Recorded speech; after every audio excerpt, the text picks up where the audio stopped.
Hi everyone, मैं हूं आपकी श्रद्धा दीदी एंड वेलकम टू अपना कॉलेज। आज की वीडियो के अंदर हम बात करने वाले हैं 10 ऐसी चीजों के बारे में जो आपको पता होनी चाहिए अगर आप प्रोग्रामिंग की एक जर्नी की शुरुआत करने वाले हैं। तो ये वीडियो सबके लिए है, फिर चाहे आप प्रोग्रामिंग शुरू करने का, कोडिंग शुरू करने का सोच रहे हैं, या आपने ऑलरेडी थोड़ा सा स्टार्ट कर दिया, आप बिगिनर फेज में है, या फिर आपने ऑलरेडी काफी ज्यादा कर लिया है और आप एक वर्किंग प्रोफेशनल है।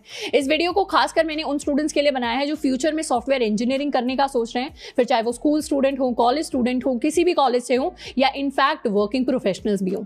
सबसे पहली चीज जो हमें पता होनी चाहिए वो ये है कि इंडियन प्लेसमेंट सिनेरियो के हिसाब से हमारे पास दो तरीके की कंपनीज होती हैं जो प्लेसमेंट्स के लिए आती हैं।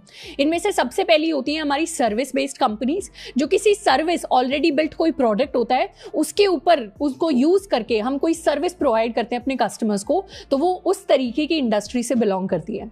और दूसरे टाइप की कंपनीज होती हैं हमारी प्रोडक्ट बेस्ड कंपनीज, जो एक्चुअली किसी प्रोडक्ट को बिल्ड करने पर काम करती हैं। सर्विस बेस्ड कंपनीज के एग्जांपल्स हैं जैसे टीसीएस हो गया, विप्रो हो गया, इन्फोसिस हो गया। प्रोडक्ट बेस्ड कंपनीज के एग्जांपल्स है जैसे माइक्रोसॉफ्ट हो गया, गूगल हो गया, फेसबुक हो गया। अब यूजुअली इंडस्ट्री के अंदर सर्विस बेस्ड कंपनीज के जो पैकेजेस होते हैं वो थोड़े से कम होते हैं और प्रोडक्ट बेस्ड कंपनीज के पैकेजेस थोड़े से ज्यादा होते हैं। तो इसमें most of the college students जो है शुरुआत में प्रोडक्ट बेस्ड कंपनीज को टारगेट कर रहे होते हैं। तो इनके बारे में मैं एक चीज बता दूं कि प्रोडक्ट बेस्ड कंपनीज में चाहे आप ऑन कैंपस अप्लाई करना चाहते हो, चाहे आप ऑफ कैंपस अप्लाई करना चाहते हो, चाहे आप अभी एक सर्विस बेस्ड कंपनीज में काम कर रहे हैं और आप एक प्रोडक्ट बेस्ड कंपनी में शिफ्ट होना चाहते हैं, तो फिर मोस्ट ऑफ द बड़ी एमएनसीज और अच्छी कंपनीज आपसे इंटरव्यूज के अंदर और कोडिंग टेस्ट के अंदर डेटा स्ट्रक्चर्स एंड एल्गोरिथम्स नाम की एक चीज पूछती है। अब ये डेटा स्ट्रक्चर्स एंड एल्गोरिथम्स अगर आपने सुना नहीं है कि क्या होता है, जैसे गूगल हो गया तो गूगल के पास अपना कुछ डेटा होता है जिसको स्टोर करके रखता है। फेसबुक हो गया तो फेसबुक के पास उसके सारे यूजर्स का कुछ ना कुछ डेटा स्टोर्ड होगा। इंस्टाग्राम हो गया, इंस्टाग्राम के पास कुछ ना कुछ डेटा होगा। व्हाट्सएप के पास कुछ डेटा होगा। अब ये कंपनीज अपने डेटा को किस तरीके से, किस स्ट्रक्चर में स्टोर करती हैं उसको हम कहते हैं डेटा स्ट्रक्चर, और उस पर ऑपरेशंस अप्लाई करने के लिए किन किन एल्गोरिथम्स का यूज करते हैं उनको हम कहते हैं एल्गोरिथम्स। तो इन जनरल डेटा को जिस भी स्ट्रक्चर में स्टोर करते हैं उसके लिए हम यूज करते हैं डिफरेंट डिफरेंट डेटा स्ट्रक्चर्स। और ऑपरेशंस अप्लाई करना यानी अगर मुझे उस डेटा को डिलीट करना है तो, अगर मुझे किसी इंस्टाग्राम यूजर की इंस्टाग्राम फोटो को सर्च करना है तो, या व्हाट्सएप पे मुझे कोई मैसेज सर्च करना है तो इंटरनली जो कोड चलते हैं, जो एल्गोरिथम्स चलती हैं, उनको हम कहते हैं एल्गोरिथम्स। तो हमें पता होना चाहिए कि डेटा पर एक्चुअली काम कैसे करते हैं कोडिंग के अंदर। इसीलिए data structures and algorithms maximum companies पूछती हैं, प्रोडक्ट बेस्ड कंपनीज, इंटरव्यूज के अंदर भी एंड कोडिंग टेस्ट के अंदर भी, क्योंकि वो एक स्टैंडर्ड होता है इंडस्ट्री में आपका लॉजिक टेस्ट करने का, साथ के साथ ये चेक करने का कि आपकी प्रोग्रामिंग पर कितनी स्ट्रॉन्ग कमांड है। इसीलिए अगर हम कोडिंग जर्नी में बढ़ रहे हैं और हमारा टारगेट है कि हम किसी बड़ी एमएनसी को टारगेट कर रहे हैं जहां पर हमें प्रोडक्ट बेस्ड कंपनीज के अंदर काम करना है, तो वहां पर हमें थोड़ा सा पहले ही मेंटली तैयार हो जाना चाहिए कि हमसे वहां पर मैक्सिमम केसेस में data structures and algorithms at least for the initial 5 to 7 years of your career पूछा जाएगा। तो हम उसी तरीके से अपनी तैयारी की शुरुआत करें। अब यहां पर एक और केस सिनेरियो आता है जिसमें आपके स्टार्टअप्स भी आते हैं। अब स्टार्टअप्स हो सकता है कुछ सर्विस बेस्ड हो, कुछ प्रोडक्ट बेस्ड हो, तो स्टार्टअप्स अपनी रिक्वायरमेंट के हिसाब से हायरिंग करते हैं। तो ऐसा हो सकता है कि स्टार्टअप के अंदर आपसे डीएसए ना पूछा जाए। उस टाइम पर हो सकता है कोई स्टार्टअप अगर वेब डेवलपमेंट के लिए हायर कर रहा है तो आपकी कोर वेब डेवलपमेंट स्किल्स के बेसिस पर हायर करे। अगर ऐप बनवाने के लिए हायर कर रहा है तो आपकी कोर ऐप डेवलपमेंट स्किल्स के बेसिस पर हायर करे।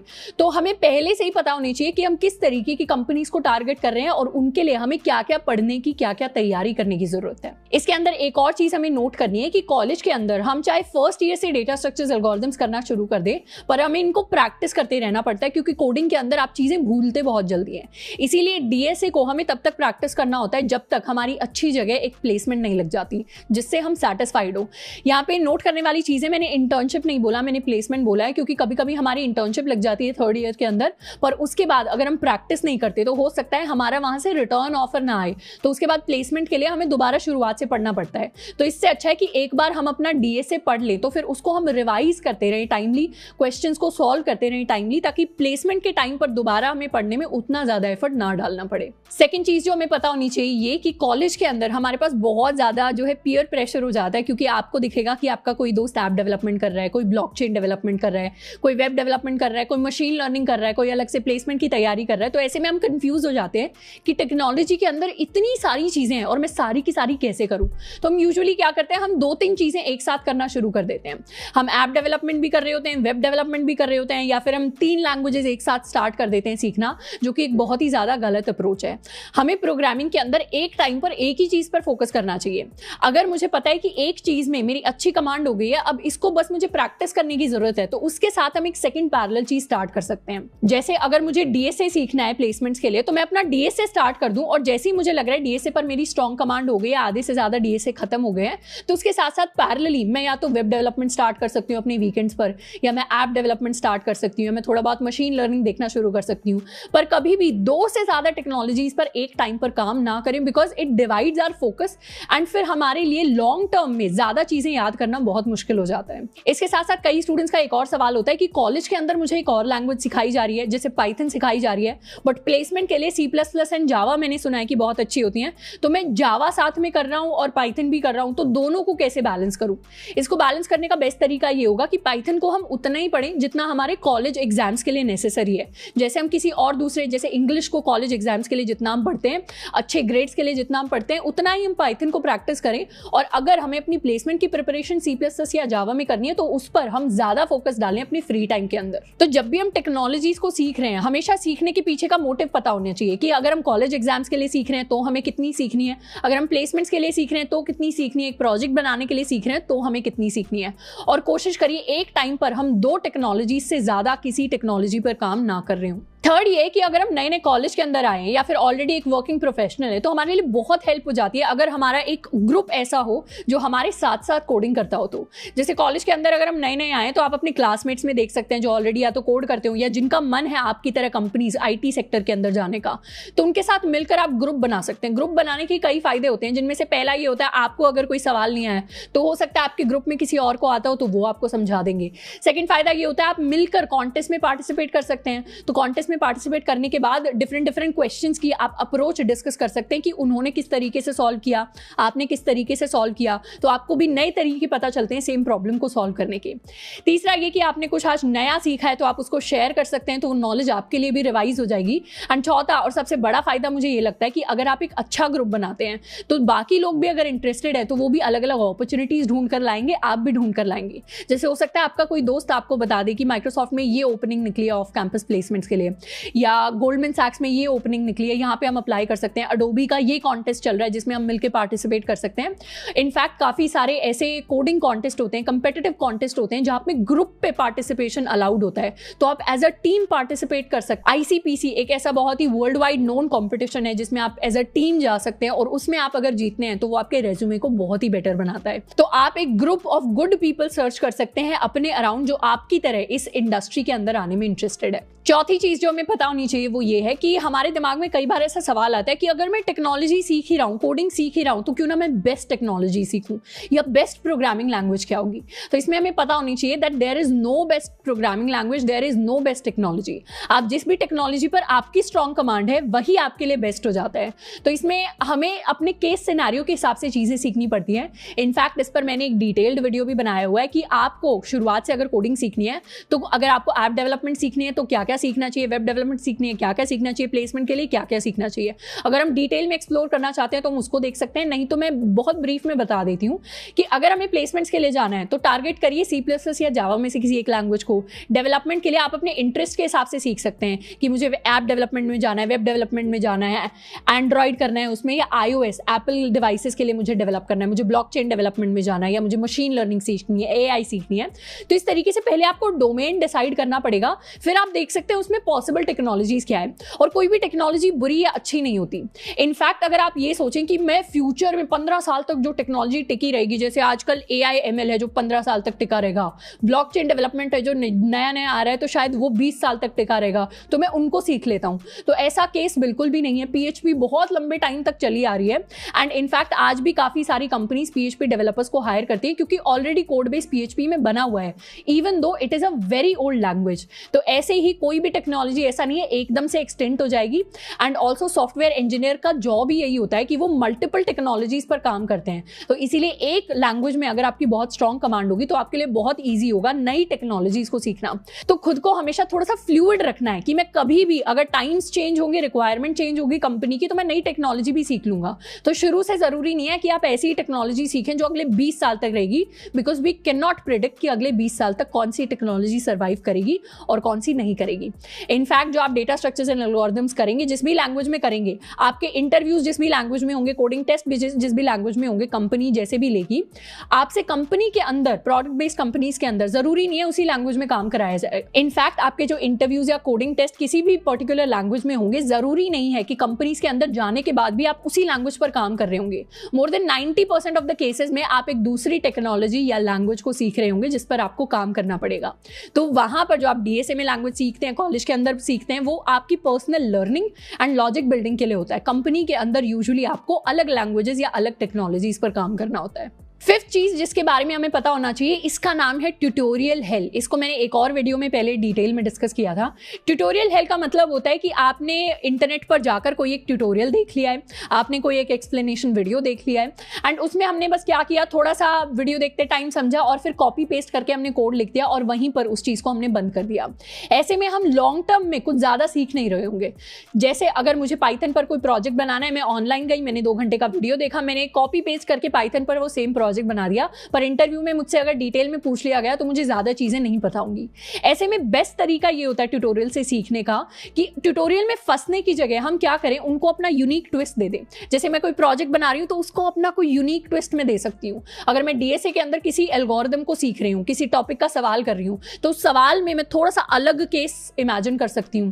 जैसे अगर मुझे आज बाइनरी सर्च सिखा दिया, ये उन स्टूडेंट्स के लिए जिन्होंने थोड़ा सा कोडिंग करना शुरू कर लिया है, मुझे बाइनरी सर्च सिखा दिया और बाइनरी सर्च मुझे एरे पर सिखाया है, तो मैं क्या कर सकती हूँ, उसको स्ट्रिंग्स पर अप्लाई कर सकती हूँ, उसको एरे लिस्ट पर अप्लाई कर सकती हूँ, उसको लिंक लिस्ट पे अप्लाई कर सकती हूँ। तो एल्गोरिथम सेम रखें, डेटा स्ट्रक्चर चेंज कर दें, डेटा स्ट्रक्चर सेम रखें, एल्गोरिथम चेंज कर दें। तो मैं अपने हिसाब से थोड़े बहुत ट्विस्ट लाकर खुद से क्वेश्चन बनाकर खुद से सॉल्व कर सकती हूँ, या फिर अगर मैं प्रोजेक्ट बना रही हूँ तो उनमें मैं हल्का सा खुद के हिसाब से उसको कस्टमाइज कर सकती हूँ।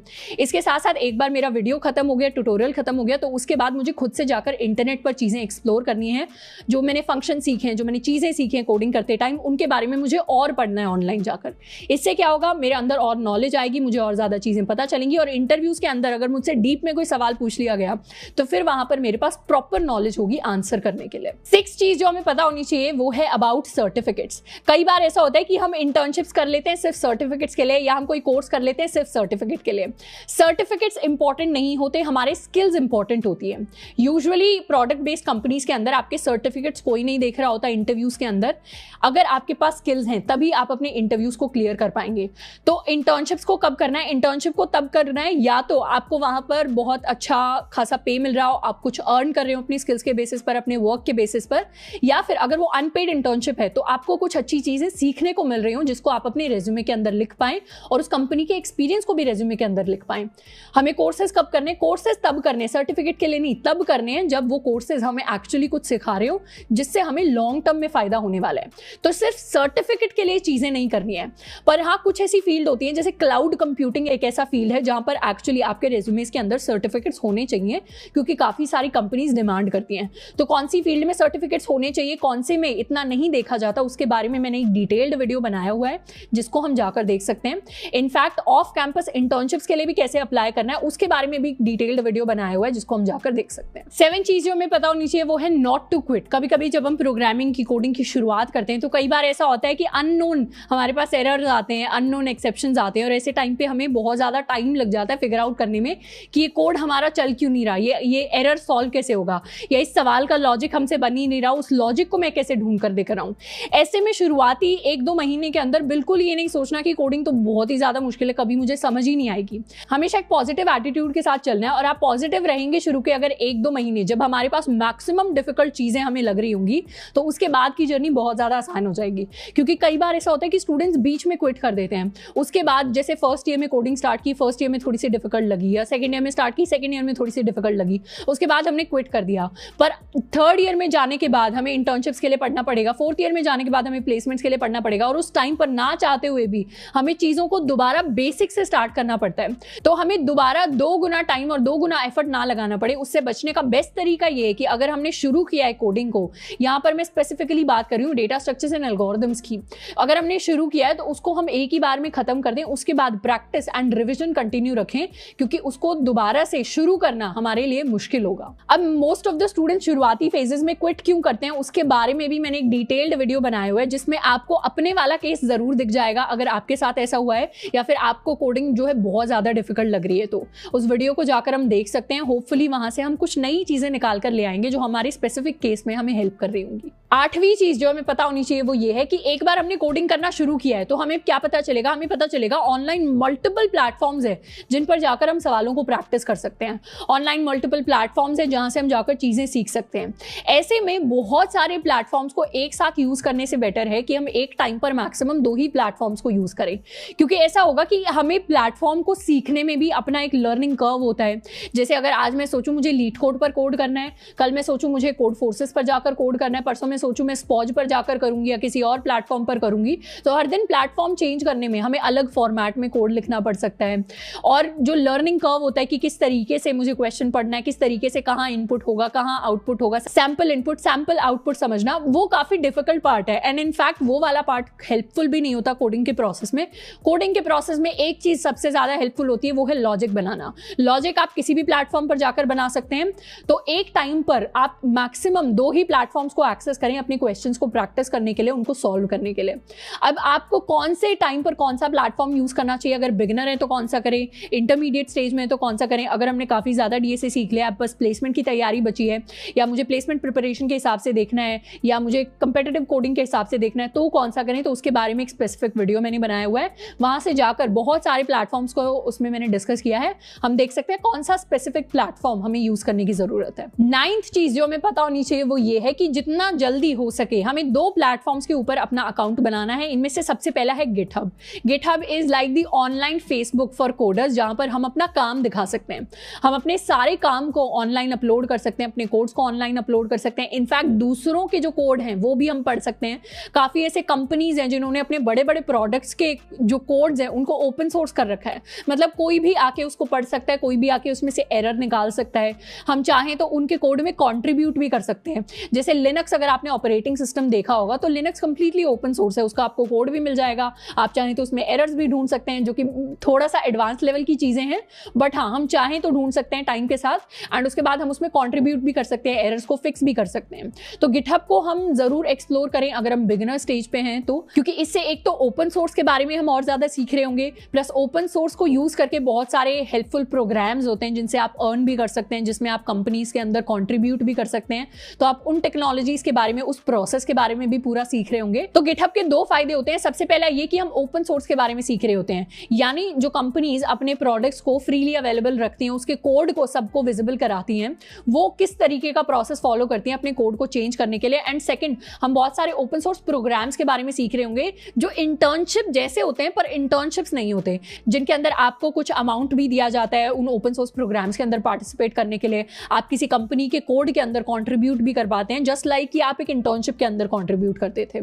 तो एक वो हेल्पफुल चीज बनती है, प्लस आप ओपन सोर्स कम्युनिटी के अंदर भी और ज्यादा एक्टिव हो सकते हैं, उसके अंदर पार्टिसिपेट कर सकते हैं। डिफरेंट आपके हैकाथॉन्स होते हैं, मीटअप्स होते हैं जहां हम जा सकते हैं। दूसरी चीज जहां पर हमें अकाउंट बनाना है वो है LinkedIn. LinkedIn is a professional network of professionals. अब लिंक्डइन जो है माइक्रोसॉफ्ट का प्लेटफॉर्म है, it's just like Instagram, Facebook, but यहाँ पर सारी प्रोफेशनल चीजें होती हैं। तो लिंक्डइन को हम यूज कर सकते हैं किस लिए, अपने सीनियर्स के साथ कनेक्ट करने के लिए, जो हमें रेफरल्स दे सकते हैं कंपनीज के अंदर। रेफरल क्या होता है, कोई एम्प्लॉय अगर किसी कंपनी में ऑलरेडी काम कर रहा होता है तो वो अपने सीनियर्स को बताता है कि आपकी प्रोफाइल बहुत अच्छी है और कंपनी को आपको कंसिडर करना चाहिए हायर करने के लिए।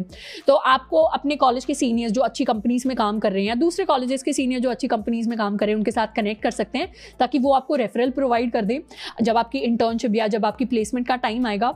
दूसरा ये हो सकता है आप अपने प्रोफेशनल्स के साथ कनेक्ट कर सकते हैं, उनको कनेक्ट रिक्वेस्ट भेज सकते हैं, उनके साथ मैसेज कर सकते हैं, बात कर सकते हैं, गाइडेंस ले सकते हैं। एक है कि काफ़ी सारे लोग अपनी अचीवमेंट्स के बारे में पोस्ट करते हैं, which is a positive thing, but कभी कभी अगर हम बिगिनर स्टेज में होते हैं ना अपने करियर की, तो हमें ऐसा फील होने लग जाता है कि मैं क्या कुछ कर नहीं रहा, क्या बाकी लोगों के साथ काफ़ी सारी अच्छी चीज़ें हो रही हैं, बाकी सारे लोग काफ़ी कुछ अचीव कर रहे हैं, मैं कुछ अचीव नहीं कर पा रहा। तो वो वाली फीलिंग कभी भी नहीं लानी। इसीलिए उसको, नेटवर्क को सिर्फ हमें गाइडेंस के लिए, सिर्फ हमें नेटवर्किंग के लिए, सिर्फ कनेक्शंस के लिए यूज़ करना है, सिर्फ पॉजिटिव चीज़ों चीज़ों के लिए यूज़ करना है, कभी उसको ऐसी चीज़ के लिए ना यूज़ करें जिससे हमारी लाइफ में नेगेटिविटी आ जाए। Always keep a positive mindset. Positive mindset अगर हम अपने सोशल मीडिया में रखेंगे तो वो हमारी लाइफ के अंदर, हमारे वर्क के अंदर भी रिफ्लेक्ट करेगा। आपका बिगिनर स्टेज है अपने करियर का, आप इसमें अभी बहुत ज़्यादा आगे जा सकते हैं, तो अपना जो काम है, हमारे पास जो टाइम है, वो सिर्फ प्रोडक्टिव चीज़ों में लगाएं। अगर वर्क लाइफ में हमें प्रोडक्टिव करना है तो अपने करियर के अंदर लगाएं, या फिर हम अपनी हॉबीज़ के ऊपर लगा सकते हैं, हम और कोई साइड हसल स्टार्ट कर सकते हैं। तो अपने कामों को हमारी जहां पर मैक्सिमम ग्रोथ हो रही है हम वहां पर लगाएं। एंड 10th चीज जो हमें पता होनी चाहिए वो ये है कि सॉफ्टवेयर इंजीनियर्स इतनी यंग एज में इतने हाईली पेड इसलिए होते हैं क्योंकि उन्हें ऐसी प्रॉब्लम सॉल्व करने के पैसे दिए जाते हैं जिनका कोई फिक्स सॉल्यूशन नहीं होता। हो सकता है आपको कंपनी में जाके एक ऐसी प्रॉब्लम मिले जिसका आंसर आप ही को डिजाइन करना है। जरूरी नहीं है कि उसका ए बेस्ट आंसर होगा या बी बेस्ट आंसर होगा या सी बेस्ट आंसर होगा। आपको आंसर फाइंड आउट करना है जो मोस्ट ऑप्टिमम हो सकता है उससे भी कोई ज्यादा ऑप्टिमम हो, पर अभी अपने कंपनी के रिसोर्सेज को यूज करके आप बेस्ट ऑप्टिमम सॉल्यूशन कौन सा फाइंड आउट कर सकते हैं।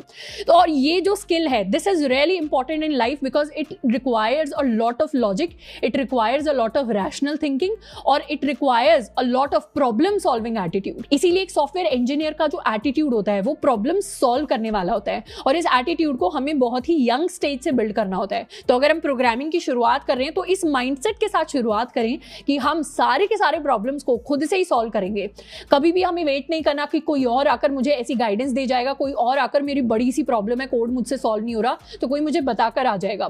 हमेशा इस माइंडसेट के साथ चलना है कि अगर मेरे पास कोई प्रॉब्लम आएगी, मैं कहीं पर स्टक होऊंगा तो मैं उसका जो सॉल्यूशन है खुद ही हाथ पैर मारकर निकाल लूंगा, गूगल करूंगा, यूट्यूब पे ढूंढूंगा, ऑनलाइन ट्यूटोरियल्स पढ़ूंगा, आर्टिकल्स देखूंगा, बट सॉल्यूशन को मैं हमेशा खुद से ही फाइंड आउट करूंगा। मुझे किसी की जरूरत नहीं है कि कोई आकर मुझे किसी दिन बताएगा। कभी भी वेट नहीं करना अपनी प्रॉब्लम्स को सॉल्व करने के लिए। जैसे ही प्रॉब्लम आती है वैसे ही आप उसको सॉल्व करें, जितना जल्दी हो सके सॉल्व करें और प्रॉब्लम सॉल्व जैसे जैसे हम करेंगे वैसे ही हमारा लॉजिक और ज़्यादा बेटर बिल्ड होगा और वैसे ही प्रॉब्लम सॉल्विंग माइंडसेट हमारे अंदर बहुत ज़्यादा बढ़ेगा। ये जो जर्नी है आपकी सॉफ्टवेयर इंजीनियरिंग की या कोडिंग की, इनफैक्ट आप वेब डेवलपमेंट करना चाहते हैं, किसी भी तरीके का डेवलपमेंट करना चाहते हैं या किसी और तरीके से आप IT सेक्टर के अंदर जाना चाहते हैं, तो आपकी जर्नी जो होगी उसमें प्रॉब्लम्स को सॉल्व करना हमेशा एक इंटीग्रल पार्ट होगा आपके काम का। और जो व्यक्ति जितना बेटर तरीके से, जितना फास्टर, जितना एफिशिएंटली किसी प्रॉब्लम को सॉल्व कर पाता है, वो व्यक्ति किसी भी ऑर्गेनाइजेशन के लिए या इनफैक्ट उनका खुद का स्टार्टअप है तो स्टार्टअप के लिए उतना ही इंपॉर्टेंट हो जाता है। तो प्रॉब्लम्स को हमेशा सॉल्व करें और वो प्रॉब्लम सॉल्विंग जो एटीट्यूड होता है, जो माइंडसेट होता है, उसको साथ लेकर चलें। तो आई होप कि ऐसी 10 चीज़ों में से कोई ना कोई एक दो नई चीज़ होगी जो आपको पता चली होगी। इनफैक्ट आपको क्या नया पता चला उसके बारे में आप मुझे नीचे कॉमेंट करके बता सकते हैं। इसके साथ साथ आप अगर थोड़े से प्रो प्रोग्रामर हैं या ऑलरेडी एक प्रोडक्ट बेस्ड कंपनी में काम करते हैं तो आपने ऐसी कोई नई चीज़ सीखी हो जो आपको लगता है कि स्टूडेंट्स को पता होनी चाहिए, उसके बारे में भी आप मुझे नीचे कमेंट करके बता सकते हैं। आज के लिए इतना ही, मिलते हैं नेक्स्ट वीडियो में। Till then keep learning and keep exploring.